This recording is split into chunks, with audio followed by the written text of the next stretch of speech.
Chers amis, bonsoir. À la demande de certains, donc nous reprenons une petite partie de ce que nous avions développé lors de précédents shiurim. Après avoir évoqué les souffrances qui constituent des châtiments, on avait développé longuement, c'était difficile à entendre, de dire que certaines souffrances constituent des châtiments. Dès le moment où l'on associe des souffrances à des châtiments, on donne l'impression que l'on porte un jugement. Et évidemment, ça, c'est quelque chose qui est difficile à entendre. Et en vérité, il n'y a qu'une personne qui subit elle-même la souffrance et le châtiment qui peut porter un tel jugement sur elle-même. Et loin de nous, Khalila, de porter un tel jugement sur autrui, et encore moins en période de catastrophes et d'épreuves terribles comme celles que nous avons connues en Israël le 7 octobre, évidemment. Pour autant, on voit bien que ce thème du châtiment pour non-accomplissement des mitzvot de la Torah est un thème qui est récurrent dans la Torah. Si vous marchez selon mes décrets, etc., alors oui, tout ira bien. Formidable. Vous aurez la paix et la sécurité, la guerre ne traversera pas votre pays, vous aurez la satiété économique, bref, tout. Voilà. Et sinon, malheureusement, c'est le contraire. Alors, nous passons maintenant aux souffrances d'amour. Ça, c'est notre shiur de ce soir. Qu'est-ce qu'on appelle une souffrance d'amour? La Gemara s'attaque dès lors à un tout autre type de souffrance qui ne sont pas dues à des fautes, mais dont la cause ou la raison d'être, c'est d'une autre nature. Regardez le texte en bas, Arava. Ou si tu veux, la Frisda, nous dit la Gemara, a enseigné, si quelqu'un constate que des malheurs lui adviennent, alors qu'il examine sa conduite. Avant de commencer à pousser des grands cris vers Dieu, ou à pointer du doigt le mauvais œil, ou alors les gens qui sont autour de toi, c'est leur faute, comme la plupart des gens font, avant, calme-toi et examine d'abord ta conduite. Est-ce que dans ce que tu as fait,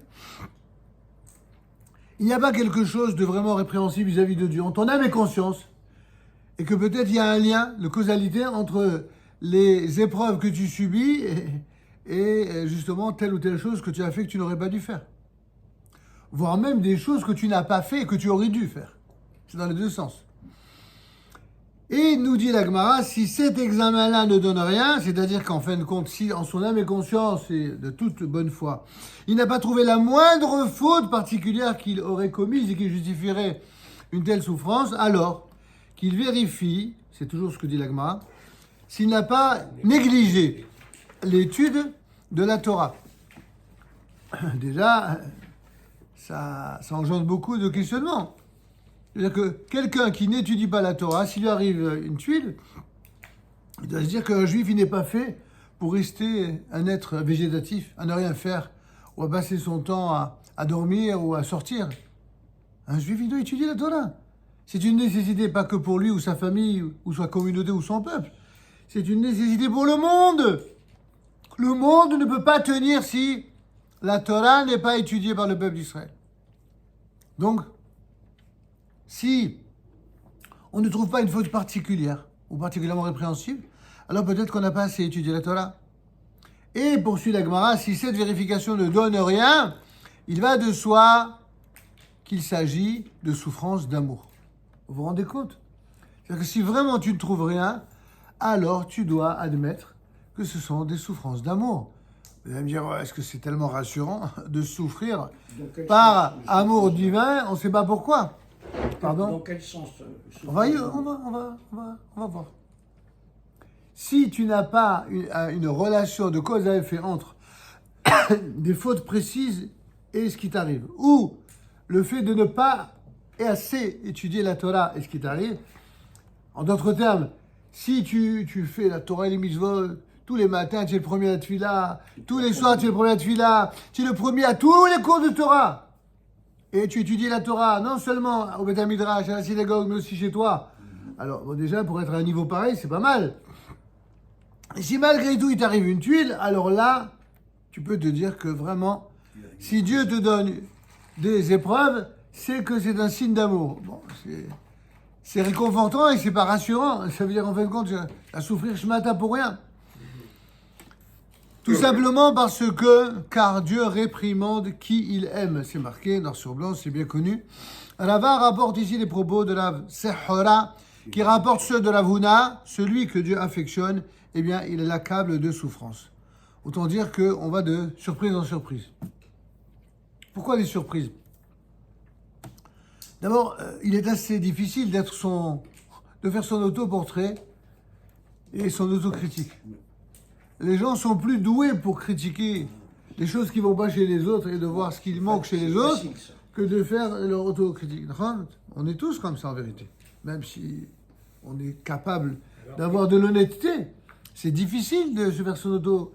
Parce que pour faire cette critique-là, il faut d'abord avoir un peu d'humilité, beaucoup d'amour de Dieu et surtout beaucoup d'amour de la Torah. Parce que c'est seulement la Torah qui va te donner les éléments te permettant d'avoir un regard critique et intelligent à la fois. Si alors, on a une souffrance qui provient de quelqu'un d'autre et qui nous apporte du malheur, comme actuellement, ce qui se passe en Israël, ça nous fait souffrir. C'est une souffrance, comment on peut appeler ça? Ça, c'est une autre souffrance encore, c'est une souffrance collective. Ouais. C'est pas une souffrance forcément individuelle. D'accord. Maintenant, il peut y avoir les deux. Oui. Il peut y avoir la souffrance individuelle et collective. Quand quelqu'un, que Dieu nous en préserve tous, quand quelqu'un a un proche parent qui a été enlevé dans les conditions que vous savez, c'est à la fois une souffrance individuelle et collective. Vous vous rendez compte, cette mère qui attend le retour de son enfant, ou le père qui attend le retour de son enfant, voire de ses parents, ou de ses... Que Dieu préserve 1000 fois. Et alors qu'on peut se dire, qu'est-ce que j'ai fait pour avoir cette souffrance? La personne, elle peut se le dire à elle. Moi, je ne vais pas lui dire à elle. D'accord. Pas moi. C'est pas à moi. Ce genre de... Mais va qu'elle peut se poser la question. Bien sûr qu'elle peut se poser la question. Alors, si elle fait une interrogation sur elle-même et qu'elle ne trouve rien de tout ça, de tout ce qu'on a détaillé. Eh bien, c'est ce qu'il va dire, c'est une souffrance d'amour. Ah, c'est une souffrance d'amour.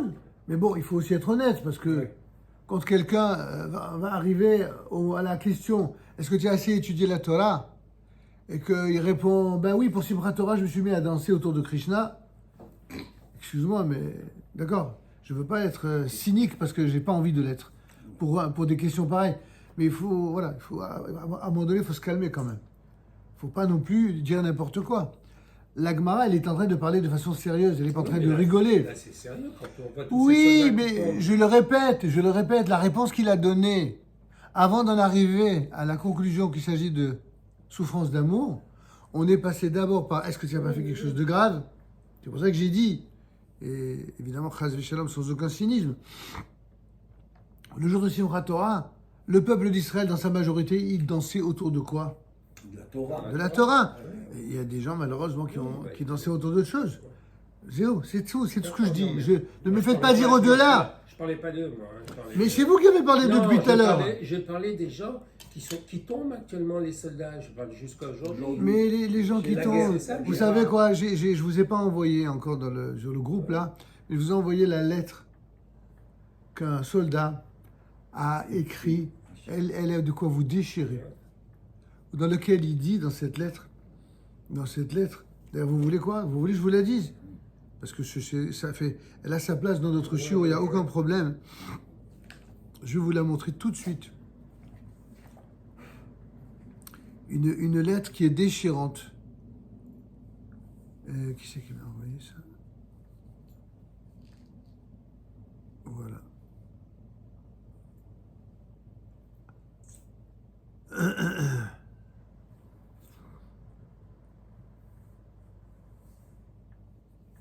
La lettre bouleversante de Ben Zousman, soldat tombé à Gaza. Regardez qu'est-ce qu'il dit, ce garçon. C'est vraiment une lettre bouleversante.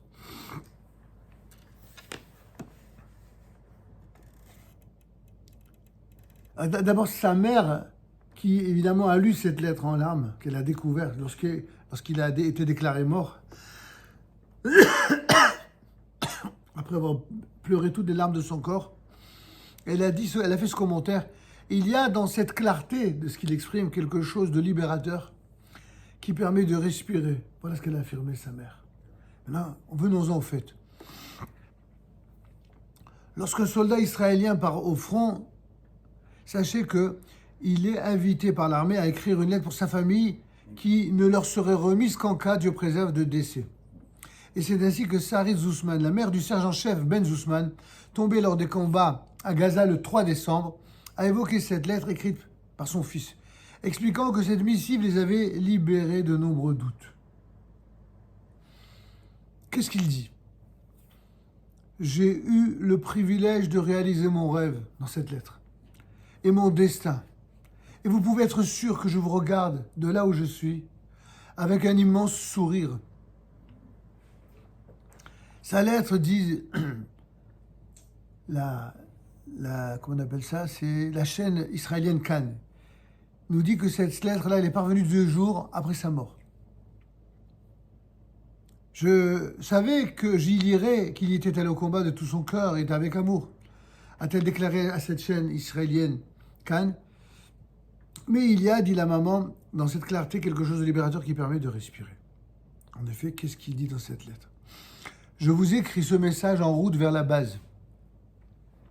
Si vous lisez ceci, quelque chose a vraisemblablement dû m'arriver.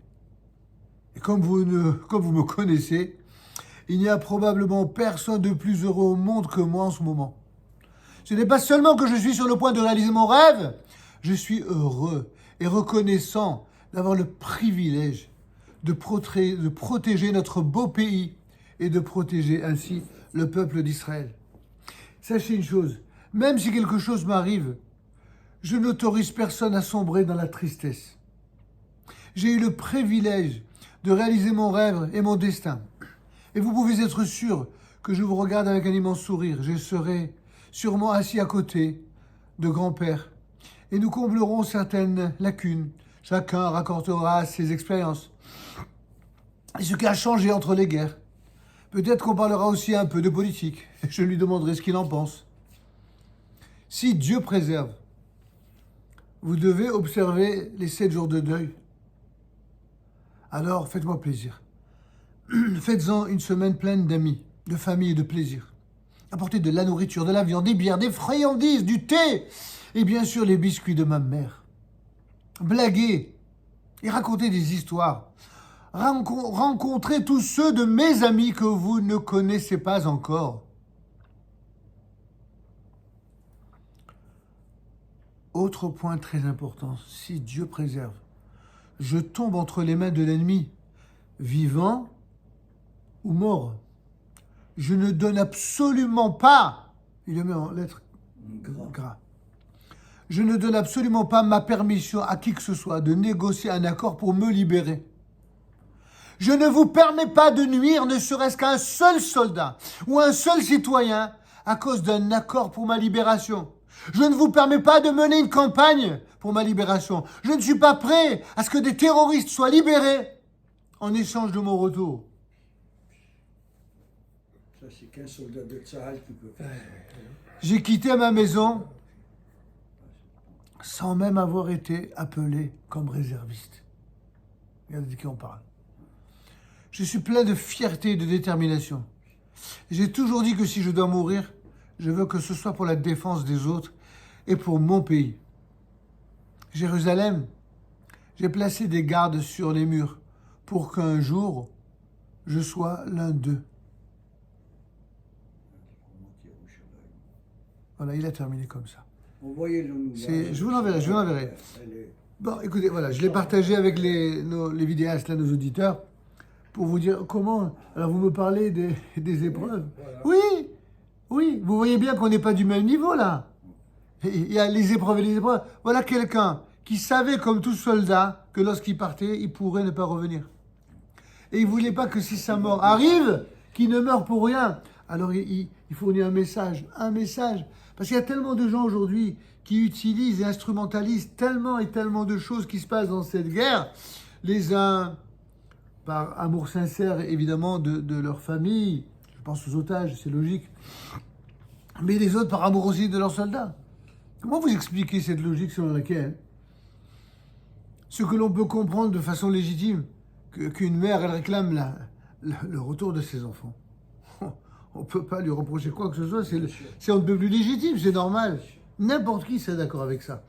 Mais attention, c'est une attitude d'une mère vis-à-vis de son enfant. Ça veut dire que c'est quelque chose qui relève de l'individualisme, de l'individualité. Or, tout ce qui nous a été imposé depuis le 7 octobre, c'est pas quelque chose d'individuel. Tous ces soldats, tous ces morts, toutes ces femmes violées, c'est toute la nation entière qui a été violée. C'est toute la nation qui a été frappée. Mais c'est tout le peuple. C'est le peuple israélien tout entier qui a pleuré les larmes de son corps. Et les Juifs, Ça a dépassé de très loin le cadre de quel... Donc, c'est pour ça. Vous vous rendez compte de cette force, cette émouna. On est pris d'émotion quand on entend ça. bien sûr.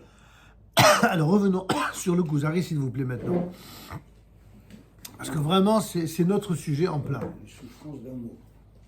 Et donc, on en était effectivement à ce que disait Rava ou Rav Chizda. Si donc il n'a pas étudié, il n'a pas négligé l'étude de la Torah, alors si cette vérification-là ne donne rien, il va de soi, comme si c'était évident pour lui, qu'il s'agit de souffrance d'amour, ainsi qu'il est dit, car Dieu réprimande qui il aime. Rava rapporte ainsi les propos de Rav Sehora qui rapporte ceux de Rav Huna, celui que Dieu affectionne, il est l'accable de souffrance.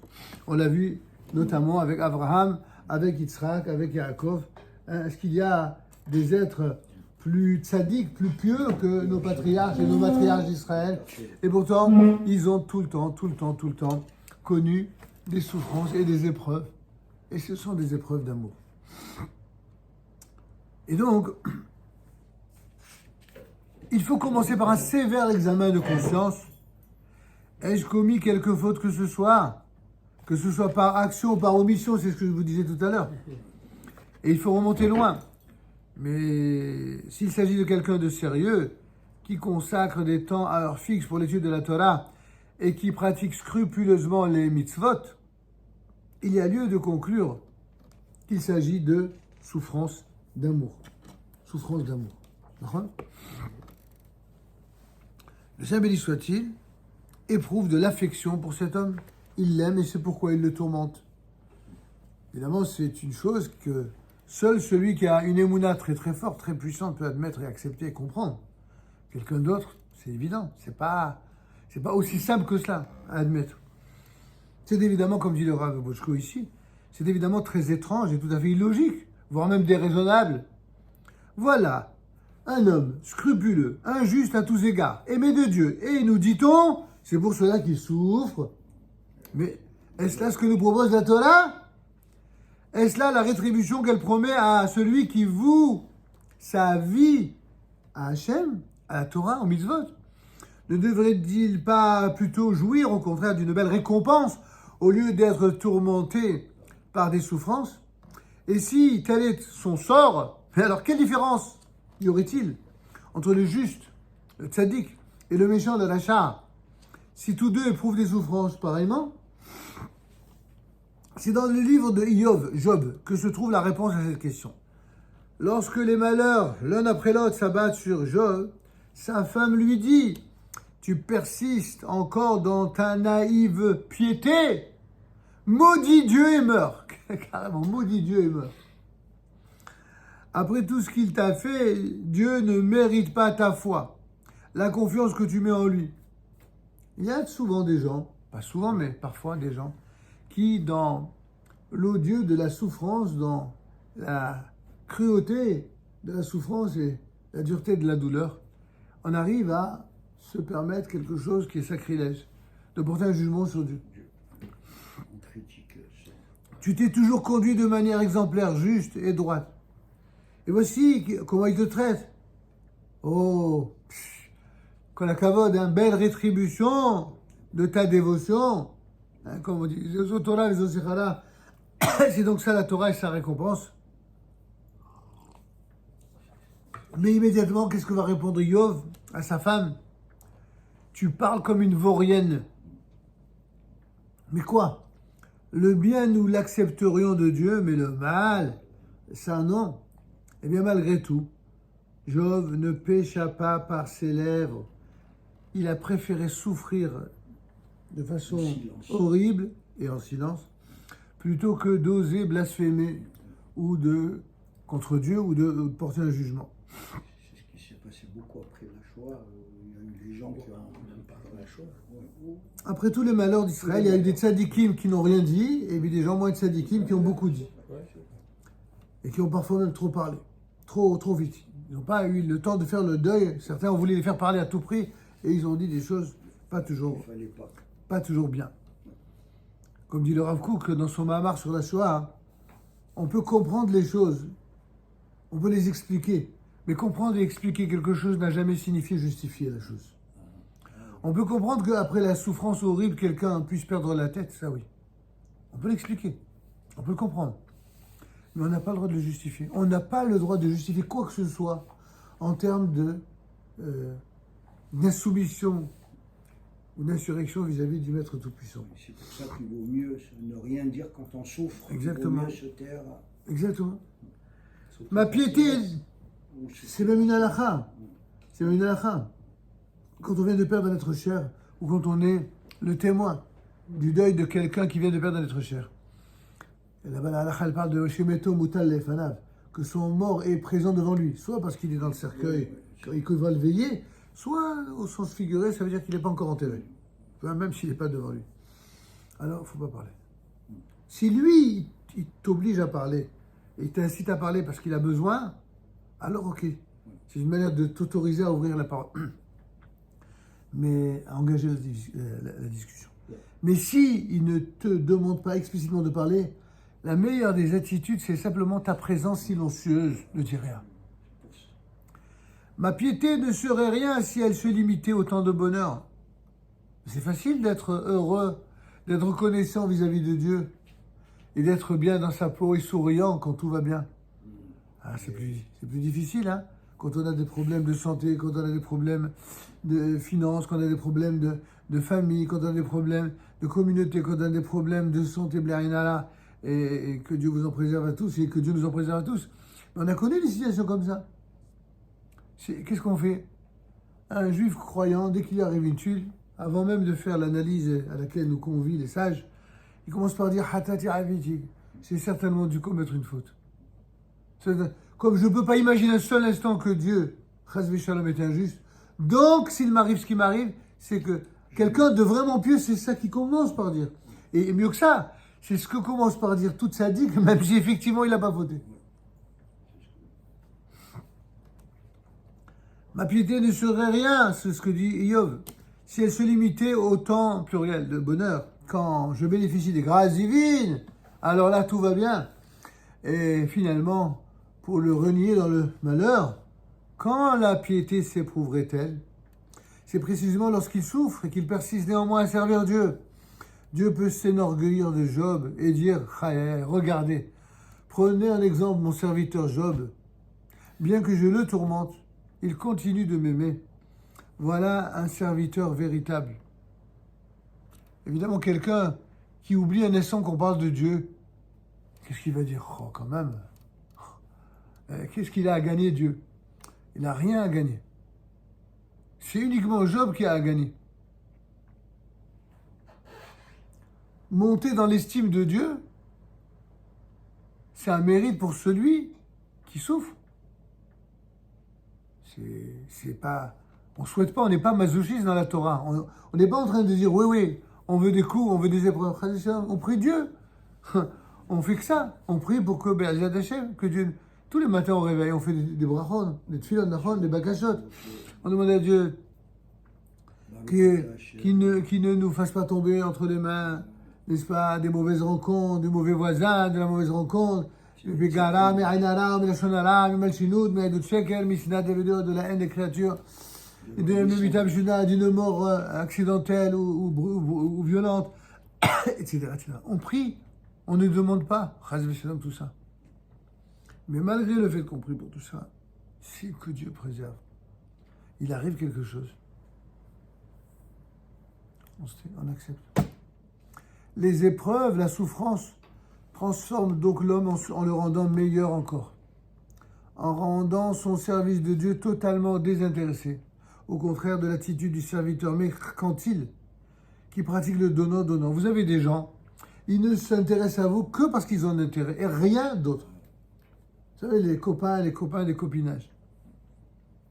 C'est donnant-donnant. Voilà, service comme un après. Il y a aussi des gens comme ça dans le monde des médias, dans le monde de la politique. Partout. Et malheureusement, des fois même dans le monde de la communauté, il y a des gens comme ça. Bah, au Hachem, la plupart ne sont pas comme ça. La plupart sont des gens honnêtes, bons, généreux, c'est vrai. Mais il y a de tout. En tout cas, vis-à-vis de Dieu, c'est pas que ça marche. C'est comme si je disais, ben, écoute mon Dieu, tu vois, comme il dit la fameuse histoire, je t'en supplie, fais-moi gagner au loto, je te promets, j'irai à la prière tous les jours. Et tu te fiches de qui, toi? Regarde un peu ceux qui viennent à la prière tous les jours. Tu verras jamais quelqu'un qui a gagné au loto. Dieu, il a le sens de l'humour, mais ne le prend pas pour une poire. Tu crois que assister à la prière, ça dépend de gagner au loto, mais tu te fiches du monde ou quoi? Non, il y a peut-être les numéros dans le... Oui, bien sûr, bien sûr. Le code secret. Oui, bien sûr, le code secret. Alors, mais il y a un risque. Peut-être que l'homme n'accueillera-t-il pas ses souffrances avec amour, c'est ce qu'on a dit. Ok, peut-être qu'effectivement, quelqu'un a vraiment la foi en Dieu. Il est sincère, il est honnête, mais la douleur est tellement dure, il est tellement pas préparé à cela. Peut-être qu'il va pas lui les accueillir comme des souffrances qu'il va comprendre comme étant des témoignages d'amour. Peut-être ne surmontera pas l'épreuve. Peut-être réagira-t-il comme la femme de Job, qui a mal réagi comme une vaurienne, pour reprendre l'expression de son mari. Et peut-être même qu'il va se mettre à renier Dieu, à Dieu ne plaise. Et c'est pour cela que la Gemara souligne que, attention, les souffrances d'amour n'affectent l'homme que s'il les accepte avec dignité. Pas avec résignation parce qu'il n'a pas le choix. Celui-là, tôt ou tard, il se révolte. Non, il les accepte avec dignité, avec bienveillance. S'il les rejette, eh bien, elles ne les toucheront pas, puisqu'il ne mérite aucune punition, étant pur de toute faute. Alors qu'il va souffrir, il ne va pas se plaindre, il va accepter. Il va dire, mon Dieu, hatati avidik, kapaladravonot. Toutes ces expressions, vous connaissez tous. Si ça m'arrive, alors c'est que certainement j'ai dû fauter, même si je ne sais pas pourquoi, que Dieu me pardonne des fautes que j'ai commises. Non seulement il ne se révolte pas, non seulement il ne demande pas des comptes, parce qu'il est trop respectueux et amoureux de Dieu pour cela, mais en plus il dit, écoute, si, mon Dieu, si j'ai fait des fautes dont je n'ai pas conscience, alors je t'en supplie, pardonne-moi de ces fautes, et donne-moi la force de devenir meilleur, de devenir plus grand, et surtout, aide-moi à surmonter l'épreuve, que jamais, jamais je ne tourne le dos. Ben, c'est ça, l'attitude de quelqu'un de vraiment pur. Et peut-être même, s'il ne les accueille pas avec amour, c'est pourquoi le verset dit, s'il s'offre lui-même, pardon, s'il s'offre lui-même comme sacrifice expiatoire. De même que le sacrifice expiatoire doit être volontaire, de même les souffrances. Et s'il les accepte, quelle est donc sa rétribution?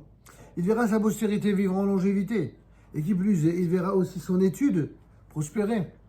Voilà donc la source des propos de Rabbi Yehuda Halevi, nous enseignant que nous devons accepter les souffrances volontairement et avec amour, et non les mépriser et les rejeter. C'est vraiment un texte absolument merveilleux. On va passer à présent... Le résumé de tout ce qu'on a. Comme tout ce qu'on a dit, exactement. Et on va passer à une nouvelle vidéo sur les souffrances qui dépouillent l'homme de sa matérialité.